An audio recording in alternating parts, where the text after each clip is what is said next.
Hi, everybody. Good morning. Welcome to Reimagining Public Safety Community Advisory Committee. We're going to go ahead and get started. Chris has asked me to share my screen. I do not know how to share my screen with Google Slides, so just bear with me. I don't know. It's here. It's shared. If anyone does know how to make this pull up the whole screen, I would be. There should be a button in the top right corner that says slideshow with the play, like the traditional play button. Cool. Is that it? You guys all seeing it? Great.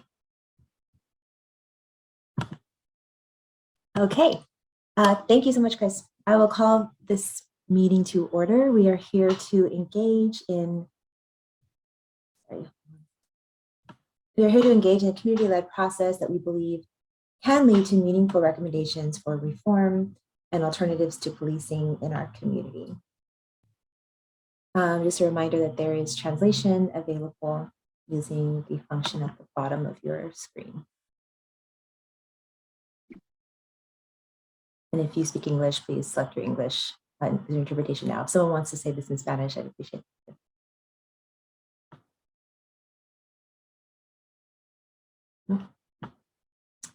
Okay, if you were nominated to serve on this committee by an organization, you should have received an invitation to be a panelist. If you sign in with the email that was sent to you, it should be sent automatically. If for some reason you were not automatically set up as a panelist and were nominated, you will be prompted. Please pay attention to your screen to accept the promotion to panelist, as it requires you to accept the promotion. So if you are supposed to be a panelist and you are not seeing yourself on the screen right now, please make sure to accept the panelist invite or raise your hand so that you can be noticed in the chat. If you have any other suggestions on how to make this meeting more accessible, please email Chris Logan at christopherl@sacredheartyes.org. Land acknowledgement. We respectfully acknowledge that we host this meeting on the lands of the Ohlone people who have stewarded this land through generations. We commit ourselves to partner with our Indigenous sisters and brothers to celebrate and honor their legacy in our collective work for justice and on our care for these lands we benefit from today.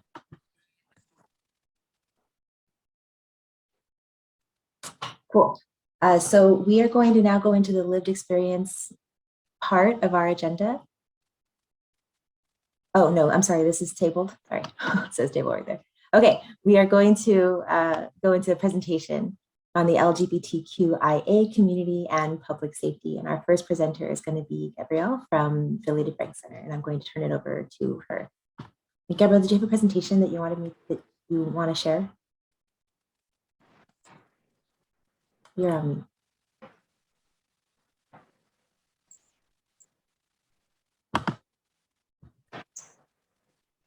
Are you able to unmute?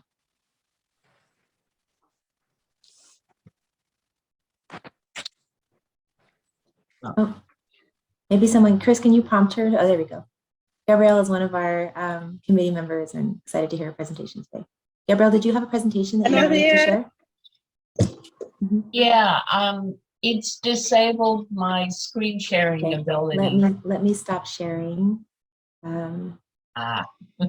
Okay. Yeah, perfect. Go for it. Here we are. Okay, I'm going to rush through a lot of stuff. You know, the LGBTQ plus community has a long history of battling with the police, and the most famous one is the Stonewall Riots in New York, 1969.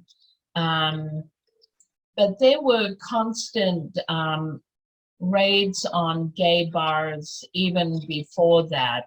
And I just wanted to, now I can't move, not moving. I can't get to the next slide. Great. So,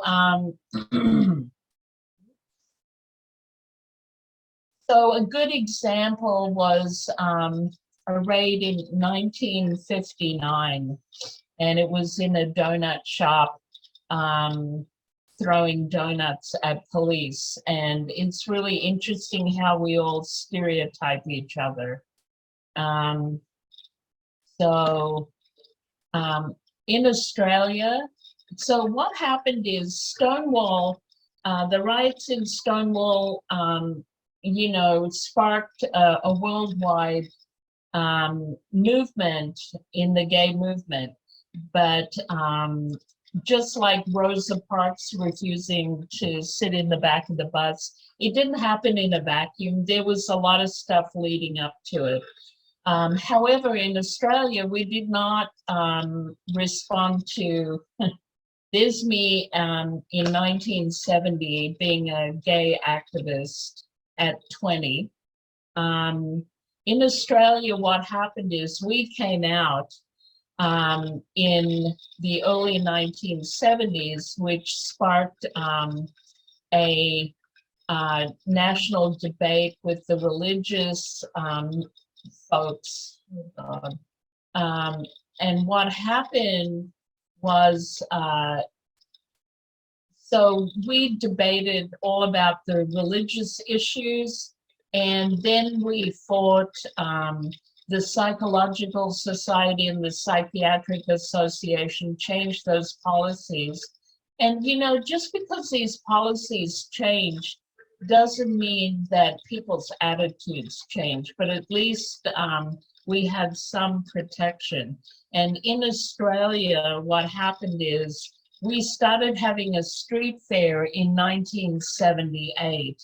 And what happened is that that's when the police had a big riot with the gay people in the streets. And so we started our gay pride, which we call Mardi Gras, in 1978. And there's an Australian docu-film called Riot, where it leads up to those riots. So it's we're used to police riots. So getting back to, I'm sort of wondering, are you seeing the screen too big? So you can't see all the wording on it? We can see it, Gabrielle. Oh, okay. So getting back to Santa Clara County and San Jose, I just sort of picked out news items that back in 1976, there were police riots in the local gay bars, police shutting down the bars for different reasons, hanging outside the bars, harassing gay bars, continued through the 1980s. And despite what's really interesting, despite all the challenges, gay bars kept opening up, and the biggest heyday of gay bars in San Jose was around 1987 when there were 14 of them. And I just wanted to make a note as well that gender non-conforming women have always been harassed for their non-feminine traits and masculine image demeanor, and called sir as an insult. Non-binary folks are also harassed. So I didn't want to leave that out.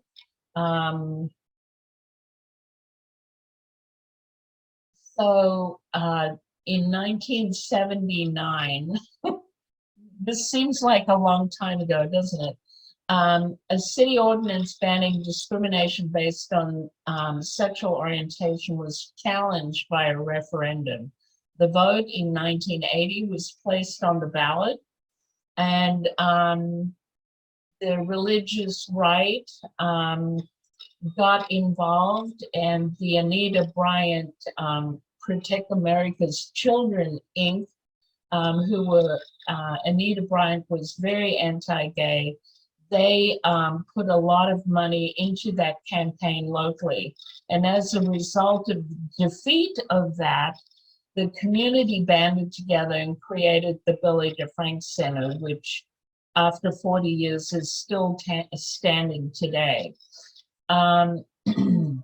When the Billy DeFrank Center was on Stockton Avenue, which is now in the parking lot of Whole Foods, there were several gay bars along Stockton Avenue.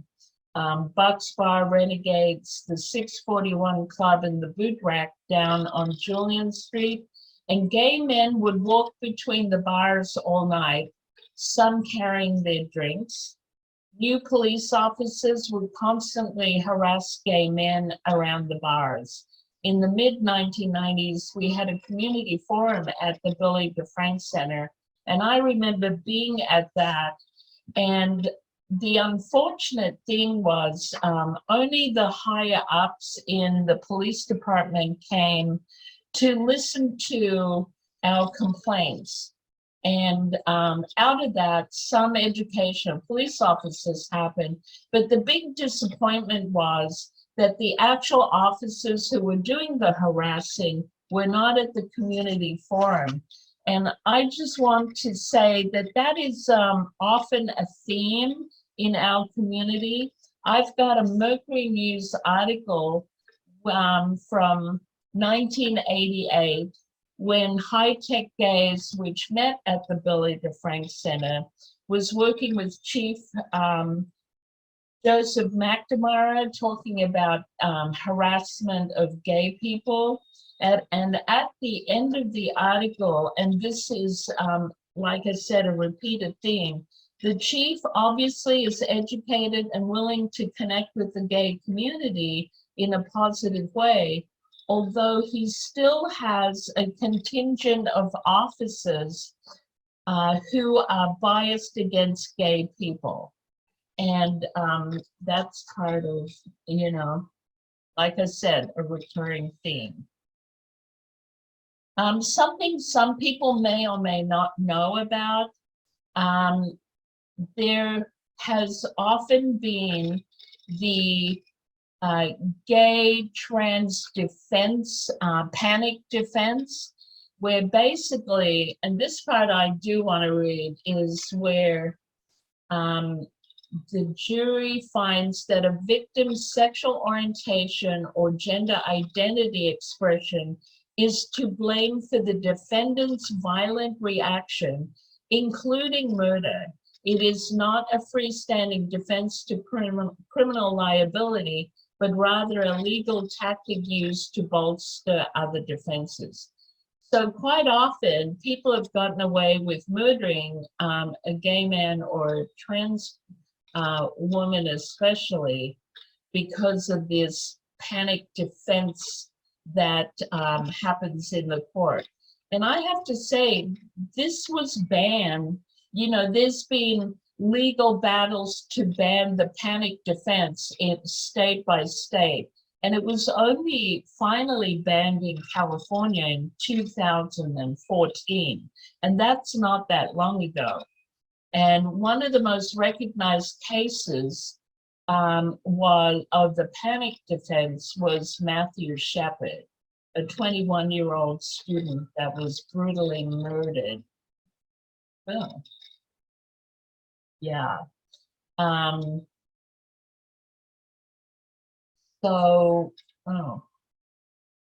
Here we are. And this is Matthew Shepard. He was murdered in 1998. And it became a national issue. And finally, his parents and gay activists or LGBTQ+ activists really worked for the Hate Crimes Prevention Act, which finally happened in 2009. So it took more than 10 years to deem Matthew Shepard's case and many other cases like that as a hate crime. It took a long time for that to happen.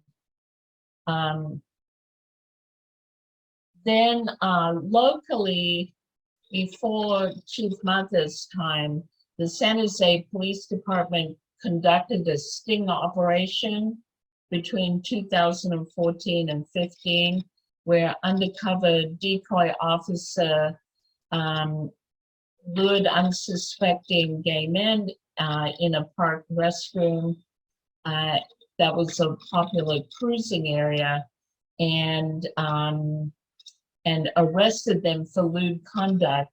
And it put them on the sex offender list. So many of them lost their jobs and were no longer able to actually get a job because of that.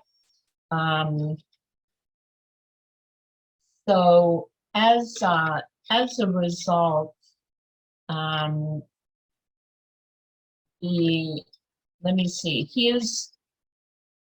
Bruce Nicholson has actually, he's the gay attorney that is trying to expunge all of these gay men's cases. And we had a forum, that's him there. We had a forum at the Billy DeFrank Center to try and get people to come forward. It was very hard to get gay men to come forward for him to be able to expunge people's case. So I just want to go back. I had talked to Eddie Garcia about having someone be a representative on the police department for the LGBTQ community. And what happened is he stopped the sting operation. And because of the hierarchical nature of the police department, I actually worked with him to make sure it wasn't just a memo that went out like any other changes in the police department policies, that I told him it was really important for him as the chief to go to all the patrol meetings and read out the new policy about sting operations regarding gay men and any other possible anti-gay operations, so that they could see that the chief is behind this personally, not just as a memo. And that is also a recurring theme I know we've all been talking about, is the hierarchical nature of the police department, where things are locked into different arenas so that technically they are okay, but when it comes to acting them out, they are anti-LGBT, like this sting operation. So I entitled this, "In a Parallel World, Police Harassment of Transgender Women." Trans women sex workers are treated more brutally than other sex workers. Trans women are often accused of being sex workers and harassed accordingly. 2020 National Crime Victimization Survey found that 48% of lesbian, gay, and bisexual people and 58% of transgender people have been victims of police misconduct. Although explicitly anti-gay laws, such as those criminalizing sodomy and cross-dressing, are long gone, discriminatory laws still exist today.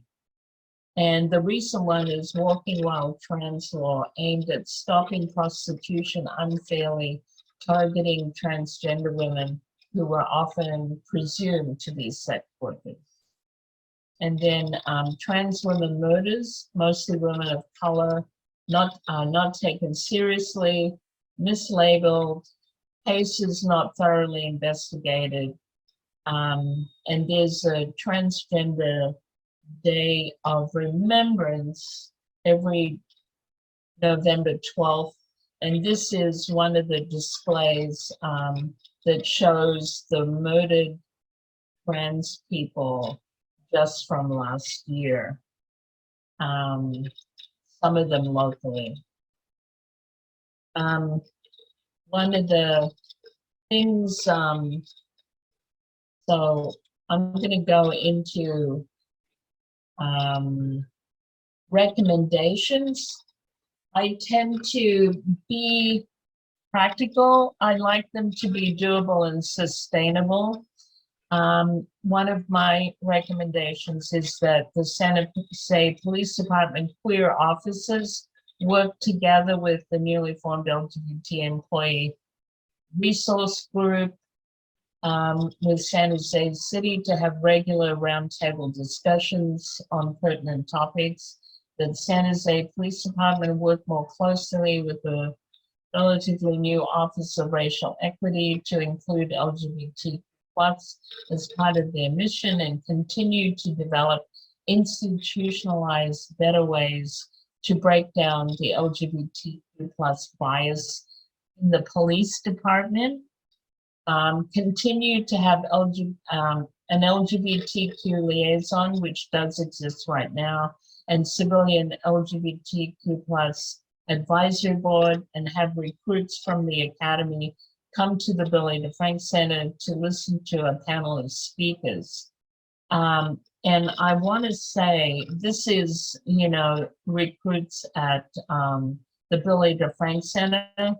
The panel that they listen to, we don't talk about our relationship with the police. We only talk about who we are as an identity and what our life's experiences are, because the Academy teaches about the LGBTQ plus relationship with the police, and we don't touch that deliberately to make it safe on both sides.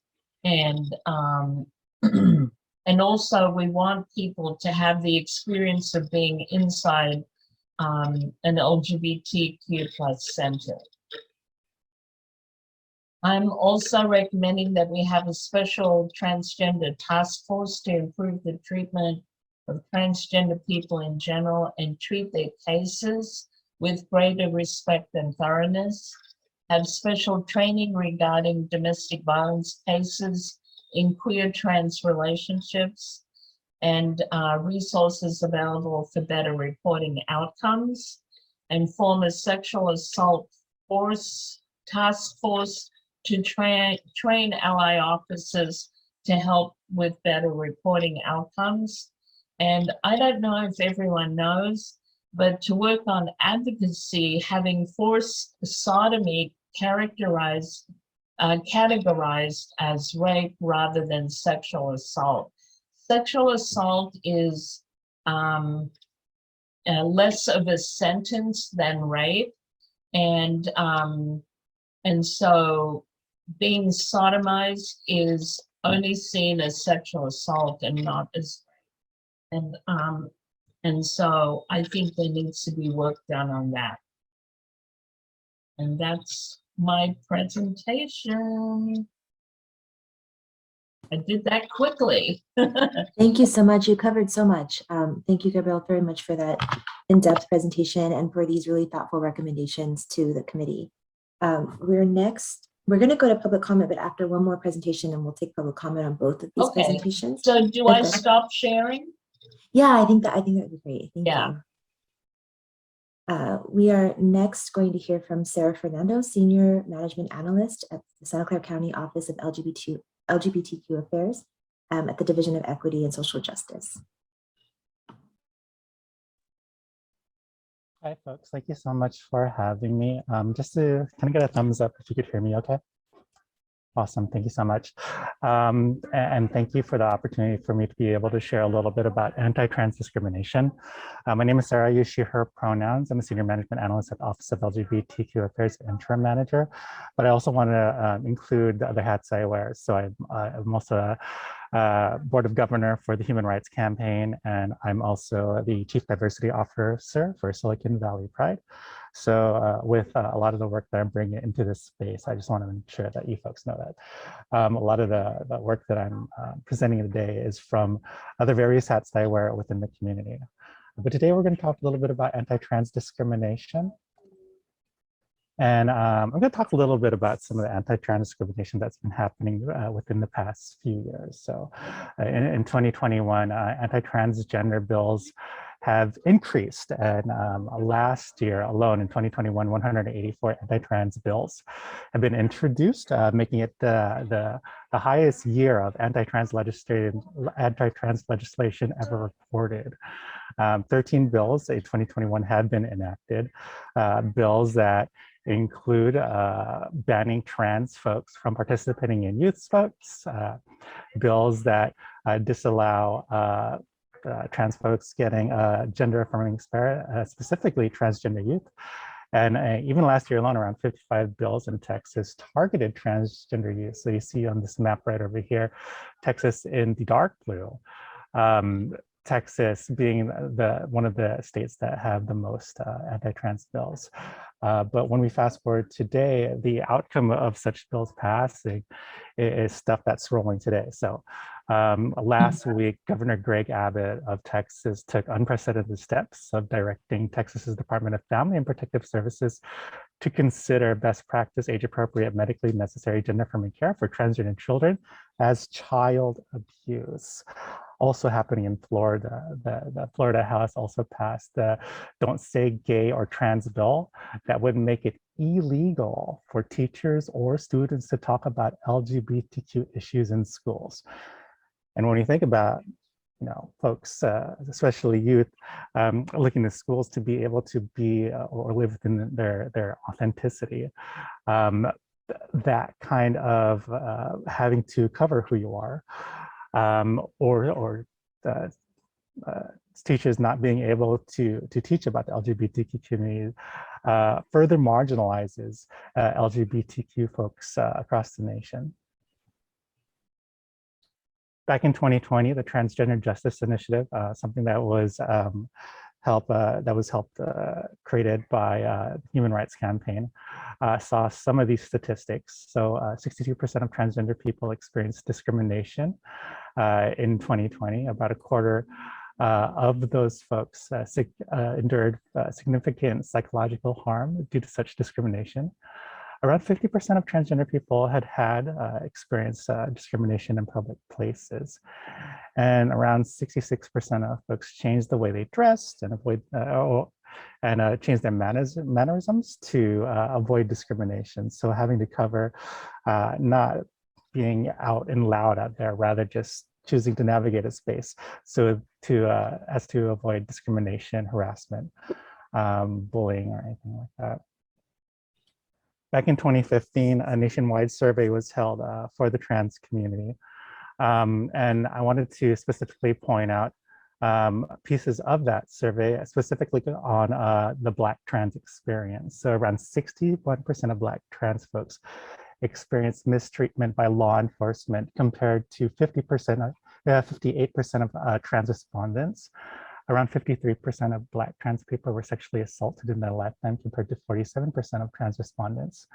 And around 67% of Black trans people feel uncomfortable asking the police for help, compared to 57% of trans respondents. And granted that the intersectionality of Black and transgender does elevate the distrust for law enforcement and the sexual abuse that happens over time. But when you even look at the trans experience overall, it's still very high numbers, with 58% of trans folks experiencing mistreatment by law enforcement, and 57% of trans respondents not feeling comfortable asking the police for help. And what leads to transgender violence, you might ask? Well, this is a graphic created by the Human Rights Campaign as to the dehumanization of transgender people, beginning with AntiTrans Stigma. So we're talking about the lack of family acceptance, a hostile political environment, and the cultural marginalization and invisibility of the trans community. This type of anti-trans stigma leads to the denial of opportunity, setbacks in education, employment discrimination. But one thing I really wanted to point out here, the unequal policing and criminal justice system, and barriers to legal identifications. These types of denial of opportunity cause these increased risk factors for the trans community. So survival sex work, poverty, homelessness, mental health disparities, and deviant IPV. These type of risk factors continues or perpetuates this anti-trans stigma and causes this narrative of what trans people are, which is a false narrative. It's really due to the anti-trans stigma that exists. as Gabrielle mentioned, the fatal violence against the trans community is real. Last year alone, around 56 trans folks across the nation were murdered or brutalized due to their gender identity. One person I wanted to highlight here locally, Natalia Smut, age 24, fell victim to IPV and DV, so intimate partner violence, just to make sure I get the acronym right. Also, in 2020, Kimberly Fial, age 55, fell victim at the Grace Baptist stabbing. So even though it wasn't a direct result of anti-trans violence, we have to understand what anti-trans stigma brings to folks of trans lived experience, be it homelessness, be it survival sex work, being poverty, being like just a lack of access to, you know, human dignity or a lack of access to the resource needed to be able to live a fulfilling life. So I do have some recommended actions. Is increasing community public safety by eliminating the stigma against transgender and gender nonconforming people, which includes personal and community healing from anti-trans, anti-LGBTQ trauma. And what I want to uplift here is that although panels and hearing about lived experience and just listening to the stories of trans folks is very important to the work.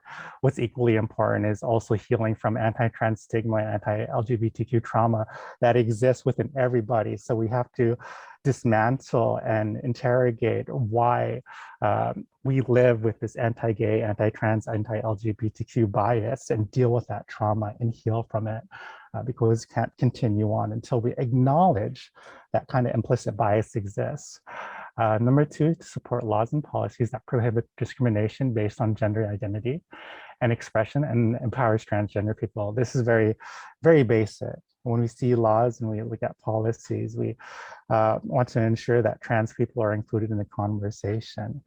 Number three, increase the capacity of trans community leaders and organizations to be included in equity and social justice work, and accelerate trans LGBTQ+ cultural competency in law enforcement, education, and other institutions. And what I mean by increase the capacity is make sure that when we ask a marginal community to be able to contribute to the work, that they're competent somehow, or they're included in the work in the decision-making process. Too many instances happen where trans folks are not included in this conversation. And I also want to uplift that as someone of lived experience and privilege, I feel disheartened that trans folks that live in the Santa Clara County or even in San Jose, we didn't do a more intentional effort to include those voices. So I wanted to ensure that you folks know that our office or myself as a community member can help connect you folks to those resources. And last but not least, humanize and uplift the lives of Black and Brown transgender people. The intersectionality of Black and Brown or BIPOC experiences, this needs to be also included in the work because as data shows, folks of intersecting identities, Black trans women, Latinx and Latina trans women face a higher rate of discrimination, unemployment, homelessness, and so on and so forth. So making sure that we humanize and uplift those lives. One thing I also wanted to recommend, I know that there's no chat in this forum, but the Office of LGBTQ Affairs also created an In Our Own Words LGBTQ+ youth of color live experiences panel that specifically talks about justice involved youth. This is a presentation given by Fly, so I highly recommend it. The QR code's right over there. I'll be able to share out the link to the YouTube for folks to be able to take a look at, but I highly recommend including a lot of these recommendations or a lot of these stories within the report that you folks are creating. So that's about it from me. Thank you for the opportunity to be able to present. Sarah, thank you so much for this presentation. Both you and Gabrielle gave really important information to the committee, and I really appreciate the recommendations that you have for us to think about and hopefully incorporate into the policies that we're proposing. Let me share my screen. We're going to go to public comment. So we have a few prompts here that were given around public comment. How do we feel the info we heard can directly tie into our work? What policy recommendations did you hear or you think will meaningfully help the community we are focusing on today? What is our definition of community safety? Okay, so public comment on these questions that are in the prompt or any other public comment. I'm actually probably going to stop sharing my screen so I can see folks. Maybe Chris can help me. Jamal. Hey, what's up? Good morning, everyone. Is there any way we can see Gabrielle's recommendation slide again? What did you say? I said, is there any way we could see your recommendation slide again? Yeah. Also, I forgot to introduce myself to everyone. I'm Gabrielle Antolovich, and I'm the board president of the DeFrank LGBT+ Community Center, and I've been there for 6 years right now. Yeah. So I really like these recommendations. I really like number 3, 3 and 4, and 5. I like almost all of them. I think that we have to really push SJPD to be more vigilant and intentional about how they train, interact, and learn about the communities that we've had present on a continual basis, and be in continued conversation so that they can modify their actions to work with the community. So I really appreciate these. I think these recommendations could go a long way. And I'm just curious to know if there have been any actions on the part of SJPD to implement anything like this or anything close to anything that you have listed here. So I don't know if anybody can add some context to what the work currently is with the LGBTQ+ community. Number 3 is already being implemented, and I think it's sustainable.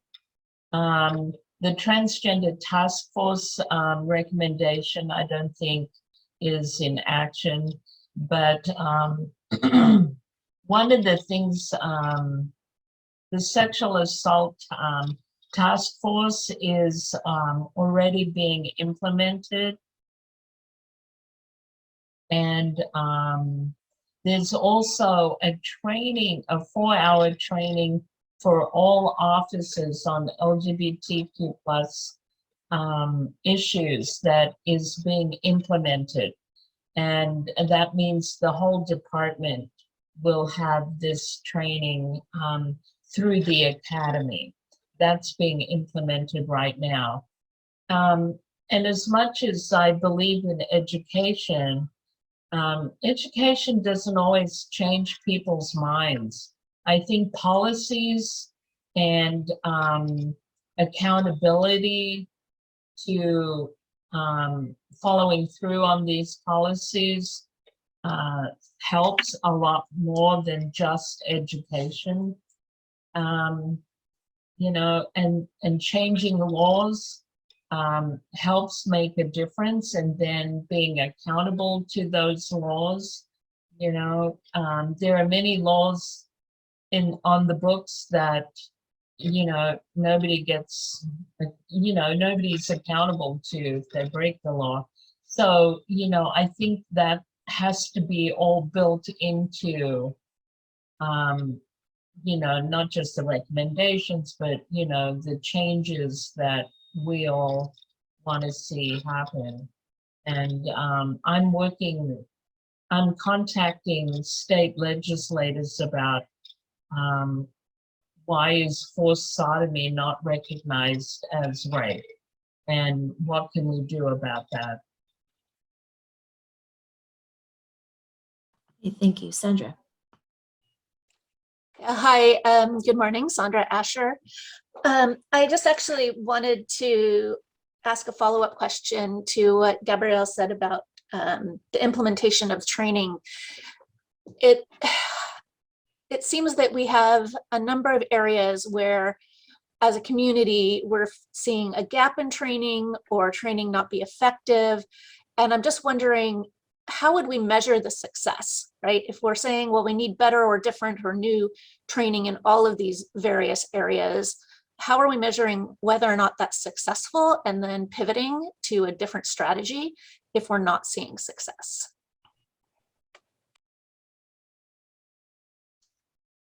Well, that's where accountability has to be built into it. That's, I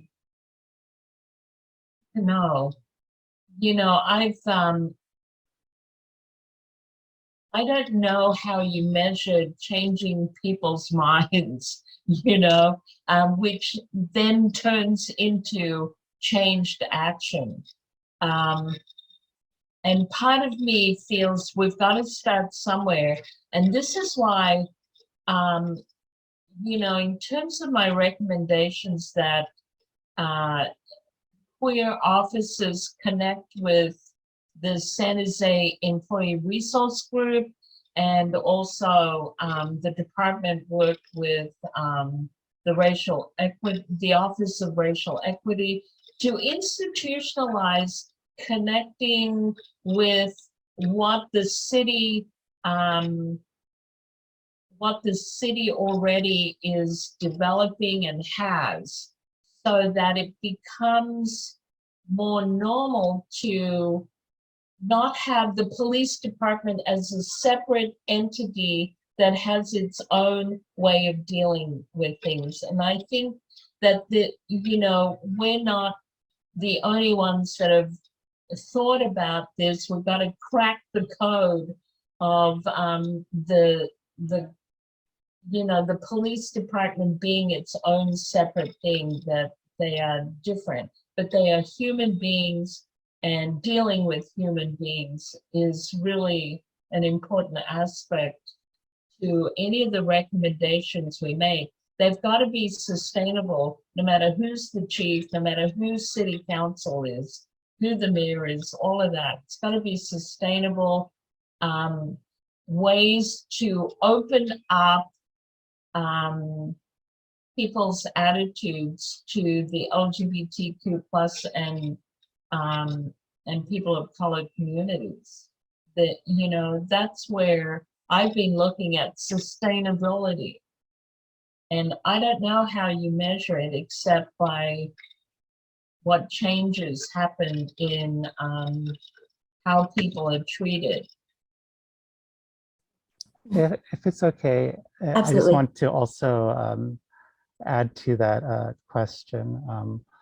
One of my recommendations would be, like, when it comes to training and education, policy should be kind of like in the same playbook in terms of making sure that such education does stick and folks are held accountable for their actions. One thing I just wanted to uplift from my recommended action is just overall community healing from anti-trans and anti-LGBTQ trauma. And one of the things is that, like, when you look at these trainings, folks can go through LGBTQ trainings, but are they really being audited? Is it being delivered by the LGBTQ community? Are folks of lived experience advising on the work? So taking really a deep dive or more intentional approach in making sure that the trainings that are being seen are vetted by folks of lived experience, and ensuring that, like, folks of lived experience are delivering the training. All too often there is, like, trainings that exist that are out there, but it might be effective and not be effective based on the delivery method. So again, thinking about policies that exist to help support the trainings, as well as ensuring that the trainings intentionally deliver the message that's intended to, and also thinking about, bringing personal storytelling so folks could think about the trauma of anti-trans, anti-LGBTQ stigma that probably exists within their own implicit bias. Thank you. Sandra, that was such a good question and a really important question that I hope we continue to think about. I heard another piece in your question, and that was, and how do we pivot if something's not working? And how do we pivot if we have determined that that training or education is not producing the outcomes that we've promised it would produce, or it was promised it would produce after investing in it? I think that that's a really exciting and important question for us to continue asking about. A lot of resource and investment that goes into policing is it actually producing the outcomes that we're saying it should? And if it doesn't, should we continue doing those things, or what are the mechanisms for pivoting? Is it easy to pivot? Are there any other questions I see Lori's hand? And so if you do, I'm trying to get a gauge of how much more public comment there might be. So if you do want to speak on this, can you raise your hand right now so I can kind of get a sense of what the timing is? And I'll go to Lori. Hi. So yeah, I want to echo what the person before you said, that if the training isn't being done by those impacted, and if there's not an oversight by the people who are doing the training to the police, things aren't going to change. And as far as every time we say training, we don't want to add a dollar amount to give police bigger budgets, because they're more than often, they don't use the training they were trained to do, and they get a big budget and they still fail to do it. So instead of giving those budgets for training, to give it to the groups, the organizations like the LGBT, the impacted ones, the disability groups, all those domestic violence groups, give the money to those organizations and they do the training to the police officers, and they have oversight over whether they're using the training they learned. But then there's another part to it. There's the Santa Clara County Officers Association, the one that's the bigger one, not the POA, but they're the ones that have the say with the arbitrators and stuff. And that's where we have to start hitting them up there too. Like there's a guy that's been in president there for 35 years, I just found out. Why is he there for 35 years? That's why we can't get changes. So yeah, I totally agree with this. They can't do the training themselves because it comes with a bigger budget. They no longer need more money because their training hasn't been effective at all in all aspects. Thanks. Thanks, Lori. Other questions or comments about the presentations that we heard from Gabrielle and Sarah, or the recommendations that were made to our committee? Great. Thank you. So, Soma. Sorry, this is not my part, but I just wanted to say thank you to both of the presenters. That was really amazing. I think the one thing that I really appreciated is the focus also on domestic violence and the need to recognize that that's an area that's often not addressed, and there aren't a lot of resources for folks that are in LGBTQ relationships to get out of relationships, such as shelters and resources. And the other point was that as far as addressing in schools, I think that that's an area that I was hoping to.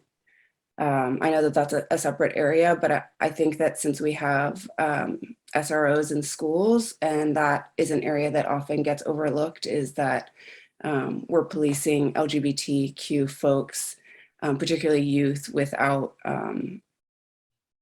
understanding the impacts. Okay, that was it. Thank you for both. That was amazing. Thank you. I think, so if there's no other comment on this, we can move forward to the consent. Okay, but Gabrielle, can you?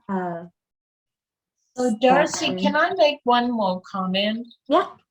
Yeah, I just want to say that the LGBTQ plus community is the only minority that gets thrown out of the family for being who they are and for being who we are. My parents, for example, never accepted who I was until their dying day. And so and that's what makes our trauma often unique, and our desire to find family within each other, and how explosive that can be. It's very, very hard. And to find love in a relationship as a compensator for the family's lack of love can be very difficult, especially in a domestic violence situation. So that's Thank it. you. Yeah, thank you for adding that. Actually, I have a timeline question, maybe for Chris or for Poncho. So these are recommendations that have been made, right, to our committee. What if committees, if the subgroup committees wanted to incorporate some of these recommendations into our policy proposals, what is the timing on that, and what would need to happen for us to do that?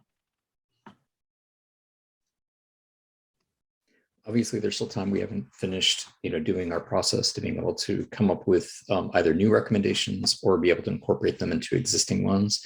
And so that's the point of the feedback sessions that we've had. And hopefully we'll be able to have time as subcommittees to take in this feedback that we receive from these proposals and make sure that we are either identifying, centering new ones or incorporating them into what we want to bring forward before for final ratification, from the larger committee.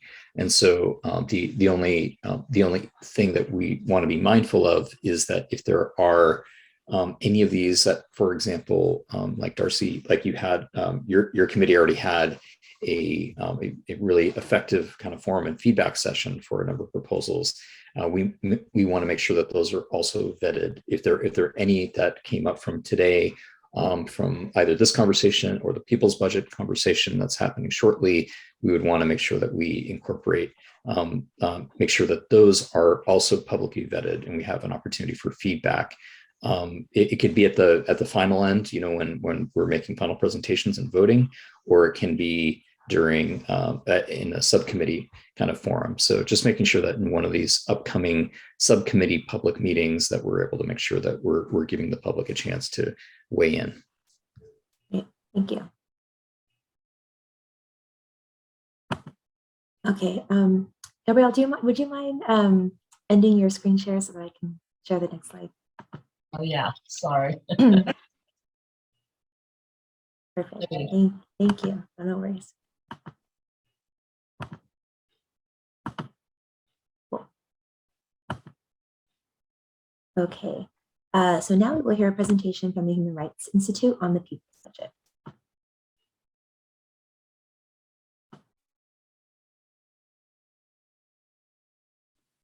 Miranda, did you want to share screen?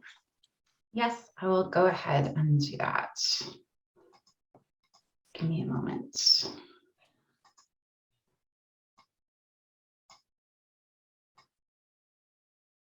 that look good to folks? Great. Yes. Okay, so I'm gonna just start and then Miranda will take over. This is, some of you all we've talked to maybe before a little bit about the initial findings from this. The People's Budget of San Jose is a collaborative effort. So this is through the Human Rights Institute at San Jose State and Sacred Heart Community Services.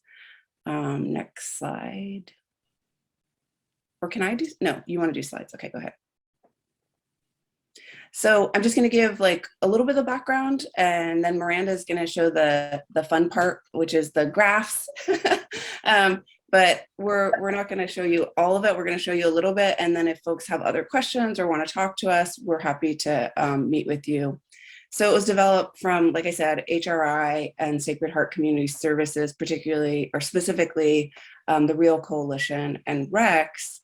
And what informed the survey was the focus groups that were held in the community. So there were a bunch of focus groups held, FLY, YWCA, Sacred Heart, like a bunch of different areas held focus groups and listening sessions on policing in San Jose and the impact. And then the survey was taken in several different languages in San Jose. Next slide. So the four areas that were focused on was perspectives on alternative approaches to community safety, perspectives on San Jose city spending and experiences of policing, and then opinions about policing and law enforcement. And so we collected over almost 1,600 surveys, And primarily they were in English and some in each other language, but primarily English. Okay, next slide. So the summary of the findings is that the majority of people felt that there were serious problems with policing, and that policing, we needed police reform. Communities felt that they would be more safe spending money on alternatives to policing and less money on policing.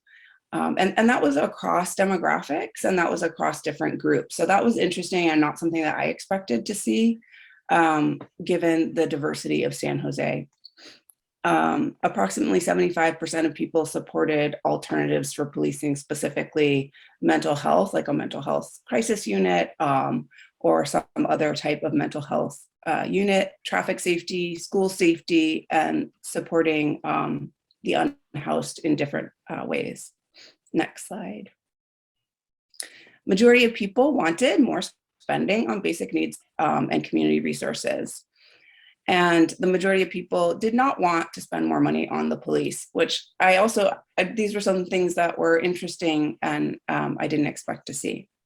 There were differences in experience with policing reported on by different demographic groups in the survey. So sexual minorities had different, and Miranda's going to kind of go over some of the differences that we saw, but sexual minorities, gender minorities, younger people, and then specifically African-American and Black folks, Native American, Indigenous folks, and then Chicano, Chicana, and Latinx respondents. There were differences in how those groups interacted with police or reported their experiences.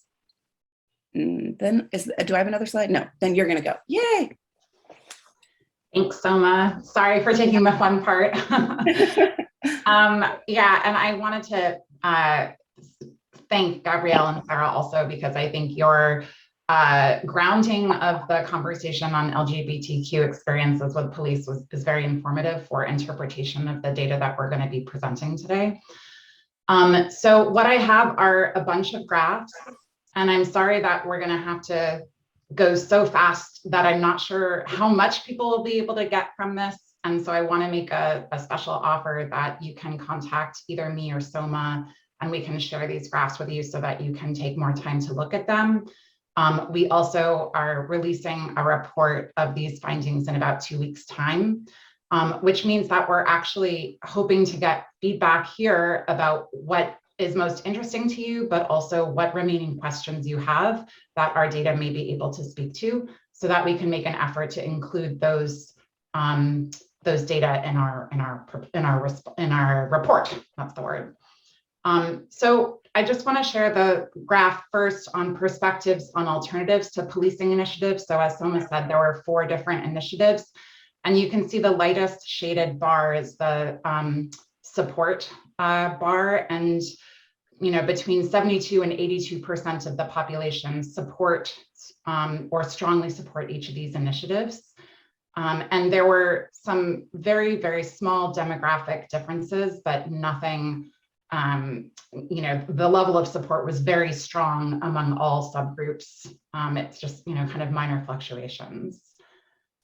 In terms of city spending, we asked about whether the city should spend less, the same, or more on 4 different areas. One is helping residents meet basic needs like food and housing and economic assistance. And 67% of respondents wanted to spend more on that. The second was community safety resources like community care workers, community clinics, restorative justice programs, and programs for elders and youth. And 73% of respondents wanted to spend more in that category. The third was public resources like parks, libraries, and transportation. And 63% of respondents wanted to spend more on that area of the budget. And the fourth category was policing, and only 23% of respondents wanted to spend more, and 47% wanted to spend less on policing. The only one of these 4 categories that there were kind of important demographic differences on was around policing. There was relatively more support for increasing spending on policing among older participants compared to younger. men compared to women and gender minorities, heterosexual participants compared to all other groups, and those born outside of the United States compared to those born in the United States. Also, those with household incomes of greater than $100,000 compared to lower incomes. Importantly, though, none of those groups reached a majority of participants supporting increased spending. So even in those groups that had stronger support, there was still not a majority who wanted additional spending. In regards to experiences of policing, we had several questions in the survey about this.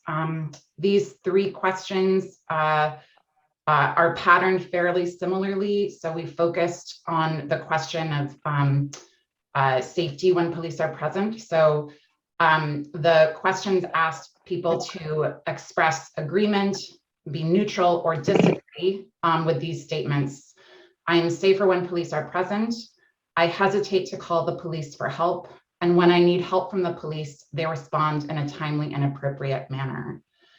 And I have to say, in no other area of the survey was the complexity of the San Jose community's experience more apparent, as there were wide experiences by gender, sexual orientation, income, nativity, employment status, and education level. And that probably comes as no surprise to the people on this call this morning. We have a little bit of the breakdown by those categories, but we didn't want to spend too much time getting into these details because the big picture is also very important. But this is a graph that's kind of an intersectional graph looking at gender identity and sexual orientation. And the reason we chose to look at it this way is because the experience of LGBTQ participants, as previewed by Gabrielle and Sarah, is very different from the experience of heterosexual men and heterosexual women. And we thought it was important not to group all women together and all men together when there were such differences. So you can see that there's strong disagreement with the statement, I am safer when police are present, among lesbian women, bisexual women, queer identifying people of all genders, and also people who identify their gender as non-binary, transgender, and two-spirit gender identity. We could get into a lot of detail about how these categories were defined, but I'm going to pause that for now and just acknowledge that these are challenging categories and people have really complex identities. So we're attempting to do this justice. Similarly, we looked at this same question by racial and ethnic category, and we selected the most populous categories because there were 83 different combinations of racial and ethnic identity presented in the data. And while we wanted to maintain the complexity of people's identities, you can't really put that on a graph. So this is the graph that shows the categories that had the most respondents, and we defined these inclusively.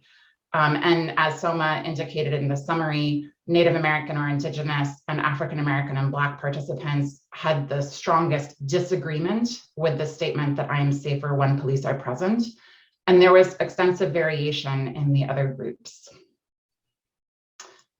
We also asked a question about whether people had experiences with the police in the past 5 years, and then if they had, whether that experience was generally positive, negative, or mixed. And you'll see about 37% had positive experiences, 36% had mixed experiences, and 27% had negative experiences.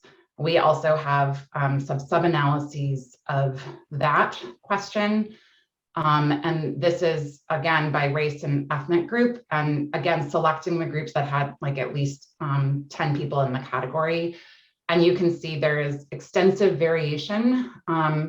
What I thought was kind of most interesting is both the first column of each trio is the positive experiences. So you can see there are some groups that have much more positive experiences, but then also the extent of mixed experiences is very different. And then the extent of negative experiences across the groups. So again, this is a very complex graph to go through quickly, but you know, calling attention to, I would say, the differences, while also recognizing that there's some patterning, but there's a lot of intersectionality here as well. when we looked at this, adding in income, for example, the people with the highest income had very positive experiences with policing, regardless of their racial and ethnic background, compared to people with lower income categories. Finally, we asked some questions about opinions of policing. So this is that comment that Soma started off with. 52% of respondents said that they thought that policing in San Jose has some serious problems requiring major reform and shifting some resources to other approaches to creating public safety. So that's a majority of all participants. An additional 25% said that policing in San Jose has some problems, but they're caused by individual bad actors, so major reforms are not necessary. Only 7% of respondents thought that policing in San Jose is working well and does not need reform. And this is our last slide. So this is 3 different kind of law enforcement policies that we asked people's opinion of. So the first one was a statement. Again, this is asking about agree, neutral, and disagree. And the first one was the statement that people should be jailed for nonviolent crimes. And 50% of respondents disagreed with that statement. The second was that police should have access to military grade weapons like tanks, grenade launchers, and 50+ caliber weapons.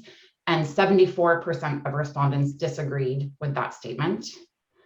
And the third was cities, i.e. taxpayers, should pay the full price of lawsuits when police officers and departments are sued in civil court, relieving the officer of financial responsibility. And 62% of the respondents disagreed with that statement. So this is kind of our quick summary. I recognize that the meeting has a lot of content, but I'm very, very interested, I know Soma is too, in people's feedback. And if there are questions, I'm happy to go back to a slide if it would be helpful for any question. Okay, thank you, Soma and Miranda, for this presentation. We can open it up now to see if any of the committee members have feedback or questions for you. You can go ahead and raise your hand.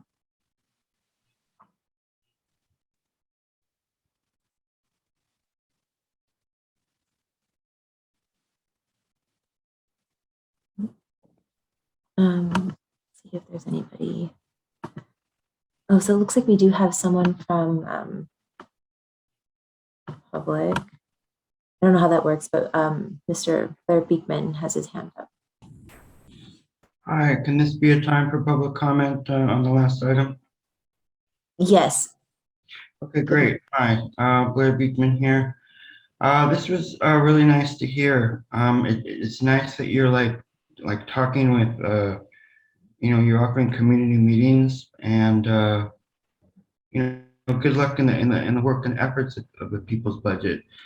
I'm working with the ideas of accountability with technology, which I feel may come from the same original think tanks and family structure as the people's budget ideas. But I guess I noticed a few differences that you know, it's very much centered on the people's budget. It's addressing how to address police issues in budgeting, and that's an interesting idea that I think the accountability issues I work on with technology is meant to be a bit more broad, and I don't know if the word's inclusive, but I mean, not inclusive, but just, yeah, so I was just noting the differences today. And always wondering why. I just wish that accountability with technology, it had more of a local base that was like, I wish we were organized in the same way that the people's budget is organized. It's really great to see this stuff. And the stuff I do, it's just a bit more considered, I don't know, just too middle of the road for some reason. And I wish that wasn't the case. And I think if we learned how to, I think, you know, the stuff I do, if I learn how to, I don't do it enough, but if I sit into these people's budget meetings and stuff like that, it can help it's a good auxiliary cause is the word I was learning yesterday. They had talked about the George Floyd issues yesterday. They need help in being more open and accountable to SJPD. And I think the accountability to technology guidelines from the ACLU can be a great resource. And I just wanted to bring that up, and good luck in all the efforts of all the programs that we can address policing. Peer review is another issue that I would quickly conclude here. Peer review is another program that isn't quite cutting it here in San Jose, but it's nicely being nestled in to your other programs, and maybe we can do the same thing with accountability and technology. Thanks a lot. Thank you. Next, Ihoma. Thank you. I wanted to, if you could actually pull up the slide, I think it was the last one that you put up. I really appreciated this research because it underscores what we have been learning as we've, maybe it's the one before, about 60, I think it was 63% do not want the money that we pay out from SJPD to increase, to be basically paid from the general fund, but want police to settle that. For the families of those who have loved ones killed by police, for those whose communities have seen a decrease in services, for youth services that are preventative towards crime, all of those are cut from the budget year after year, and the police budget increases. And our communities and our families are saying that we do not want the police budget to continue to increase. They should settle these things from their budget, or they should do better. They should actually take the training. So thank you for this research and for the presentation of it. Additional thoughts or questions for the presenters? Make sure I'm not missing anybody. Mary. Muy buenos días a todos. Me encanta lo que están haciendo, pero tengo 3 preguntas. La primera, lo que están ustedes tomando las encuestas, las preguntas, ¿lo están haciendo en general en todo San José para tener una definición? Mi segunda pregunta, las personas me gustaría de todas las comunidades, ¿por qué no hacen las encuestas? ¿Por qué no preguntan la violencia que se vive en cada comunidad? ¿Por qué no preguntan cómo la policía apoya a cada comunidad cuando se hacen los reportes? ¿Por qué no hacen esa encuesta? Solamente los que estamos involucrados en las comunidades como líderes sabemos día a día cómo se está luchando contra la violencia. Volvemos a lo mismo. Si no hay apoyo de la policía, la violencia está incrementando. Quiero que tomen conciencia, revisen los reportes, escuelas, vecindarios. Esto no termina. Incluso ahorita lo que se está viendo, los papás, el caso de Sacramento, el papá que mató a sus niños. Quiero que se pongan a pensar, ya no estamos seguros ni en las iglesias, ni caminando. Mi sentimiento como líder de la comunidad en estos años que hemos vivido violencia, años atrás que no conocíamos cómo involucrarnos en nuestra comunidad, cómo alzar nuestra voz. Ese es mi sentimiento, porque yo defiendo a mi comunidad donde seguimos día a día luchando por la violencia, del graffiti, pandillas. Sabemos las alertas que hay cuando viene la violencia. Realmente tóquense el corazón. No puede haber recortes en la policía porque sin la policía, sin el esfuerzo en las escuelas, en las comunidades, en las calles, esto incrementa. Nosotros no estamos listos como personas civiles a luchar contra las personas con armas, drogas. No sabemos la mentalidad que tienen. Ellos necesitan ayuda. Necesitan, sí, haber unos recursos para que ayuden a la gente que usa drogas, que su mentalidad es contra el racismo. Nosotros como latinos, aún nos falta por aprender. ¿Por qué no crean una oficina donde tengamos el soporte para seguir tomando estos entrenamientos? A mí en lo personal me ayudó a crecer tomando un entrenamiento de la comunidad, de la policía. Amo mi comunidad y lucho día a día porque haya seguridad. Debemos de tomar en conciencia y pedir una encuesta en las comunidades donde trabajamos.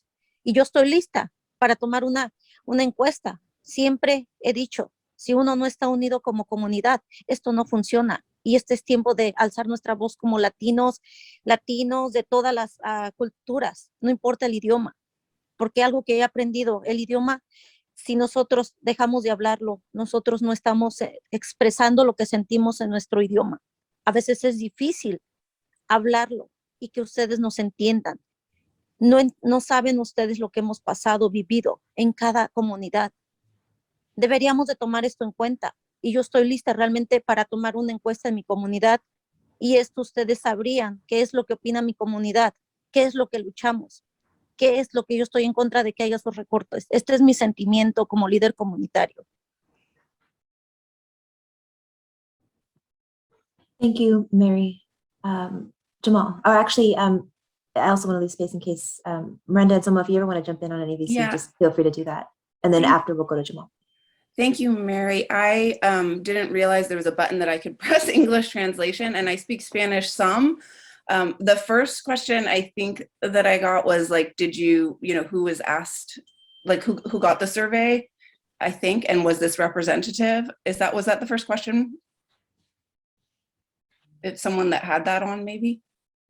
And so this survey went out through voter rolls. So this was a partnership with Sacred Heart. There was also some canvassing involved, and I think that we have representation in every district in San Jose. It is not necessarily, you know, equal, but we did reach out to all districts and we do have representation in all districts in the survey. It is the survey of 1,500 people. It isn't what everyone in San Jose thinks, right? That's also important, that a survey is never going to capture everyone's voice, and that also is a flaw of collecting data in general. And so, but there is representation across a lot of different groups, a lot of different incomes, different education levels. So I think we do have some feeling that we got representation from a lot of folks in San Jose. Miranda, I don't know if other folks got the rest of the translation to work, but I didn't catch some of it. I would just add, the report that we're going to be issuing will have a lot of the details and comparisons of the distribution of our of the participant population compared to the census. And so I know the census is a flawed marker, you know, also, but we had about 31% of respondents to the survey identified as Hispanic, Latinx, Chicanx, or Mexican American, compared to 19.5% of the community in San Jose, according to the US Census. So there was just slightly over-representation of that group if we were aiming for kind of balance. There's a lot of detail about the ways that this group of our participants compares along many lines, but overall, there was, I think, good representation. And as Soma said, there's also geographic representation. That said, even though the survey was open for 6 months or so, I think there were absolutely communities that didn't hear about it or didn't know about the opportunity to share their perspective. And, this was the first initiative that we've tried to get people's opinions, but I don't think it'll be the last. And I'd really encourage folks who are part of their community as leaders to also, whether it's through email listservs or whatever, to kind of pay attention to these kinds of opportunities, because it is a really great opportunity for community members to share their perspectives. Yeah. Another thing we didn't present was actually about 600 of the respondents wrote in their feelings and sentiments as well. And we have an analysis of that too, which is really fascinating. Yeah, and then in addition, we also held focus groups. So we did have focus groups that were with Latinx or Chicana community. And so we did, the focus groups is what the survey was based on, but also there's a report that we can share of the focus group findings, which has a lot of information about how folks were feeling about policing and about some of these initiatives as well. Okay, so we have quite a few people lined up and we have a short amount of time, unfortunately. But we're going to go to Jamal, who's had a hand up, and then Will. Really quick, Miranda, do you remember the percentage of the police's budget is in the total budget of the city? I know that was data that was Yeah, I mean, I think it depends on if we're talking about general fund, but it's, I think about 50% of the general fund if I'm. Sure. So So probably let's, has a right. better So handle. just real quick point, because I hear what Mary's saying, and I don't want to discount any community that feels, unsafe, right, in San Jose and in their home and in their neighborhood. But your data showed that Black and Indigenous communities, their positive experience with police is under 20%, right? That's one. And two, we're spending 50% of our budget. We can look at, we can even leave San Jose and look at one of the most dangerous cities in the country, Memphis, Tennessee spends 50% of their budget on policing. And it's one of the most dangerous cities in the country. I think we're asking the wrong questions when we say that we need more police to make us feel safer. I would think we have to push back on that completely, because as we see money increase and spending increasing in policing, we don't see more safety. And I would even question, ask you, Mary, to really take a look at if you see more spending in policing having an impact to make your community feel safer, because clearly the Black and Indigenous communities that responded in the survey don't see that. And we can see that across the country. So I really want us to move away from that concept, because it hasn't worked and it doesn't work. Can I add, Jamal? I really appreciate that comment. And I also wanted to speak to something that Mary mentioned, which is that people, when we ask them in focus groups about what makes them feel safe, we do want people to feel safe. I want to feel safe. And people are, one of the things that people really wanted was, I think, something that Mary mentioned is help for folks that have drug addiction problems. We don't have enough help for folks that need assistance. And there are a lot of areas that would make us feel safe. And one of the things that came out of the focus group is that when the police come, something has already happened, which was something that was mentioned over and over. Like, so the violation has already happened, and then the redress is not actually, like, you can't actually get your redress that way, right? And so I think that there are some of the things that were mentioned are important alternatives to policing that people actually really want. And so I don't think they're mutually exclusive. This idea of feeling safer is important. And I just want to say that we all want to feel safe, right? That is an important piece of this. And it's a matter of how do we get to that place, and what makes the most sense for that. Thank you so much, Selma. Bill, and then I think Rita may have had her hand up, and then we'll go to Lori. And we are coming up at time, so just want to keep that in mind, and maybe we'll go a little bit over. I'm going to be super short because I want to leave time for Lori's comment. So just quickly, a couple things. I want to thank my colleagues for giving such a wonderful presentation today, and I want to thank everybody for giving them their attention and these really wonderful questions and feedback. And we do appreciate every bit of feedback, positive, critical, sideways, doesn't make any difference. And that's kind of what I wanted to say here in terms of the way that we think about scholarship, is that when we or anyone else who's at least a half decent scholar does research or contributes research or engages in this kind of stuff, it's never meant to be the final word on a question, right? The idea is that we are always looking to add more and more information, more and more data, more and more input to inform our decisions. And so this is what we have so far. This is what we were able to find from the data we were able to collect. Like any other research, like any other data, it's going to have its strengths and it's going to have its limits. And those limits is where, in terms of like sort of the long range view of scholarship, is where we continue to build and add and do further research and try and investigate further. So I would just say that just keep in mind that this is something that we and others can absolutely build from. And that's the idea of scholarship in general. So if there are limitations, those are areas for this next round of research, for other folks to pursue, for us to pursue deeper, so those are always sort of ongoing conversations, and these are always processes for understanding really complex things in our social world, right? So that's just my way of saying, like, we really appreciate and we find all of the feedback valuable, and everyone should be thinking about this kind of work as a ongoing process and conversation, not this sort of black and white, and here's the answer to this, right? That's just not the way that we approach intellectualism, right? And it's not the way that we like to approach working with community stakeholders and all that. It needs to be an ongoing process. We appreciate everybody participating in that. We're going to continue to do our best to respond to that as best we can.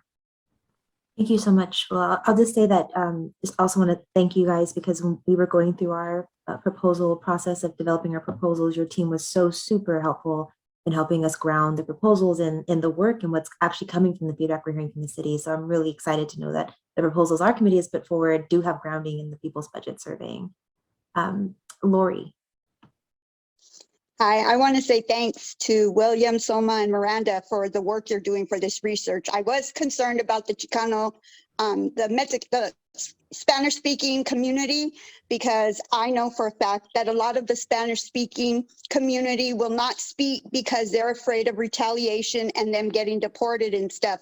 So there's that fear there where they don't trust people because they're gonna, I know for a fact, because I want Maria to know that everything that she says that police help with is not true. I'm sorry. Antonio was from Mexico. The police couldn't communicate with him right. They assumed he was a criminal and they shot him in the back twice, killing him, leaving my son traumatized forever. Now my son's trauma in school, because nobody can identify with it, they're gonna say my son is a bad kid. And he is not. He's a traumatized kid. So all these kids that you say are in gangs, that have drugs, that these are all kids that were traumatized, that nobody helped them. Nobody saw their trauma and helped them to heal. So this is a problem, and this is a problem that our government leaders create by not having enough affordable housing, by not having the proper help, counselors in schools, not cops, counselors to help these kids heal, that we need people on the streets that are mental health counselors, not criminalizing people. Some of these kids don't have parents. They're living in shelters or foster homes where they're sexually being abused. They're being physically abused. So this isn't, a child is not born bad. A child acts as a child and they act out in a response, a cry for help. Nobody's listening to the children. So when they grow up to be broken men, that is not only the parents' fault. That is the whole damn community's fault, especially those in high leadership, because they fail time and time again to help heal our most vulnerable people in our community, which are our children, youth, and our senior citizens. So that's what I have to say. Thanks. Thank you, Lori. We'll give the final word to Rita. Okay, sorry. Oh, I'm sorry, Miranda. Can you do it quickly? Yes, very quickly. I want to thank Lori for speaking from her own experience and sharing that with us. One of the analyses pathways that we did was really looking at people who have been harmed by the police, so people who identify as having negative experiences. And it was very, very clear that those are common in our community, but also that then people's ideas about the police and what the police are equipped to handle and address through policing like approaches is very different based on their experiences. So I want to honor that there is complexity here and people have very different experiences. And our choice with the data was to also center the experiences of people who have had negative experiences with the police, because those are very important. And it's important that those experiences get attention. And so we do have some additional data that we'll be sharing in the report that centers that perspective and looks specifically at the opinions and experiences of folks who have had these experiences as lived experiences with policing. So thank you. Wait, can I say one more thing, Darcy? Actually, I just want Lori, I have to go to Rita, and then okay. and we can. Thank you,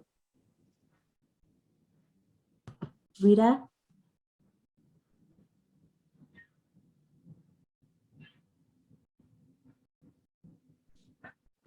Sí. Bueno, buenos días. Yo soy del este de San José. Bueno, mi nombre es Rita Virrueta, también soy líder como María. Estoy muy involucrada con mi comunidad. Sí me gustó todo el presupuesto como lo hicieron en las encuestas. Simplemente tengo una pregunta. Al reducirle al Departamento de Policía su presupuesto, ¿va a afectar en la cantidad de policías que están? Porque sabemos que tenemos una crisis de policías, que no hay suficientes para todo todo el personal, las personas que vivimos dentro de la ciudad. Porque nuestra comunidad sí resiente que haya poca policía. Entonces, esa es mi pregunta, porque sí apenas estamos aprendiendo a tener confianza con ellos. Entonces, cuando tenemos conversaciones con ellos, es lo que nos dicen, que hay poca policía para tanto habitante. Entonces, esa es mi pregunta. ¿Podría alguien ayudarme? Y agradezco, la presentación estuvo muy buena. Y también aquí nosotros hacemos encuestas, también, bueno, el departamento de NSU, y la gente se siente insegura.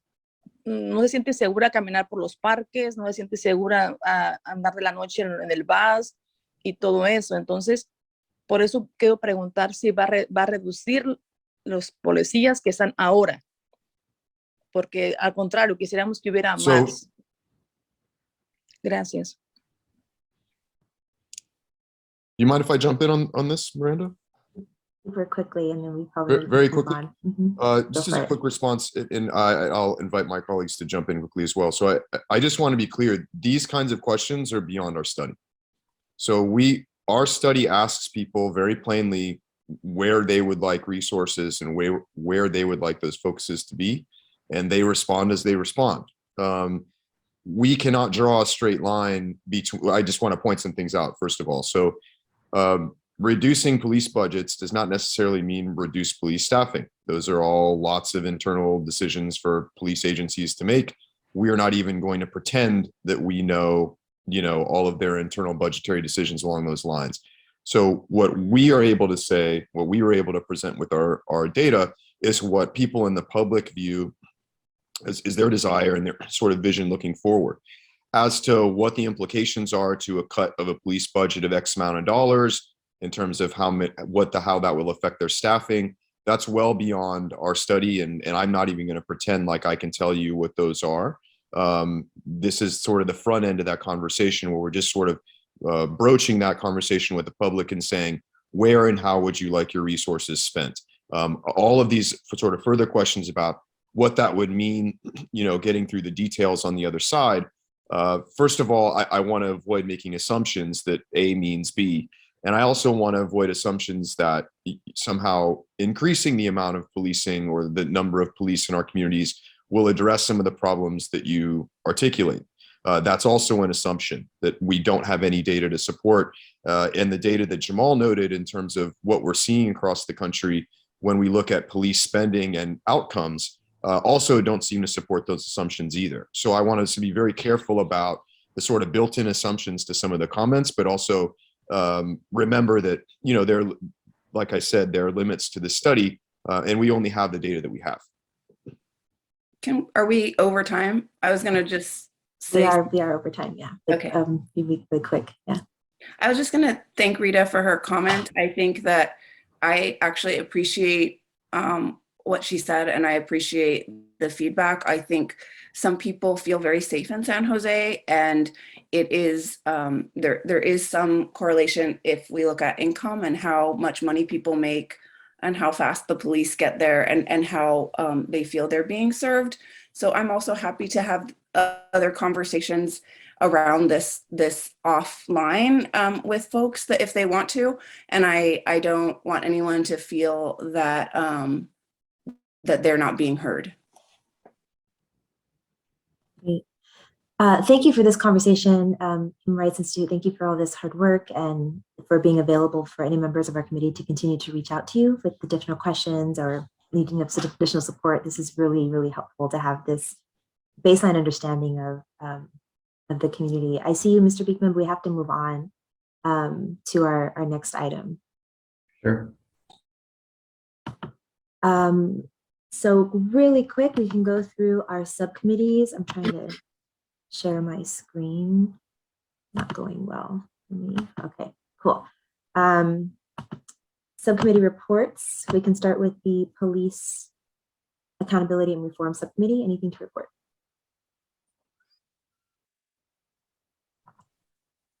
Good morning, this is Sandra Asher. We do not have anything to report from our subcommittee. Okay.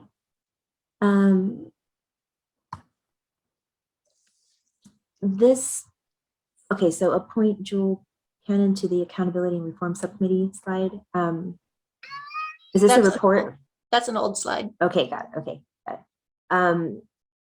Report from the Prevention and Promotion Subcommittee. I can give a brief report out on, and if anybody else is welcome to jump in. The one thing I will say is that our committee has had has had a community input session. We're refining some of our policies. I will be reaching out to the members of this committee who are non-voting members of the committee to get some input. So if you get an email from me, Darcy Green, and asking to set up a brief time to meet, I'd really appreciate it if you could make some time, because I'd like to go over the proposals that our committee is putting out to the community with you to get some additional input and feedback from you specifically. So if you're a non-voting member to this committee, I will be reaching out to you, and I'd really appreciate you making maybe a half an hour of time for me so we can go over the proposals. Is there a report from the Alternative Safety Response Committee? Hi, it's Robin Zari here. Really brief report. The Alternatives to Policing Subcommittee has set our date for our public hearing. So our hearing is going to be on Wednesday, March 9th, so a week from now, from 6 to 7 p.m. We're going to be presenting our recommendations, and we really appreciate voting members, but in particular non-voting members as well, advisory members, to be present to give some feedback and hear comments from the public. And that's all. Thank you. Great, thank you. We have public comment. I'm going to probably limit it. I know I saw someone who hasn't spoken yet, and that was Rosa. Rosa, did you still have something you'd like to say?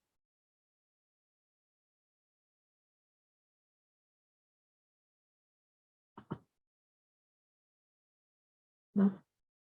Rosa, did you still have something you wanted to add? I saw your hand up.